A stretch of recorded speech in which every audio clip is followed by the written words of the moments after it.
திருக்கோவில் வாசலது திறக்கவில்லை, தெருக்கோடி பூஜை அது நடக்கவில்லை. தேவதையை காண்பதற்கு வழியும் இல்லை, தேன்மொழியை கேட்பதற்கு வகையும் இல்லை.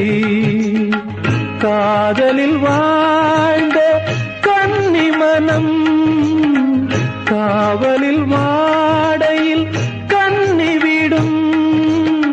கூண்டுக்குள்ளே அலை மோதும் காதல் கிளி அவள் பாவம், கூண்டுக்குள்ளே அலை மோதும் காதல் கிளி அவள் பாவம், காதல் கிளி அவள் பாவம். காத்தே பூங்காத்தே என் கண்மணி அவளை கண்டால் நீயும் காதோரம் போய் சொல்லு.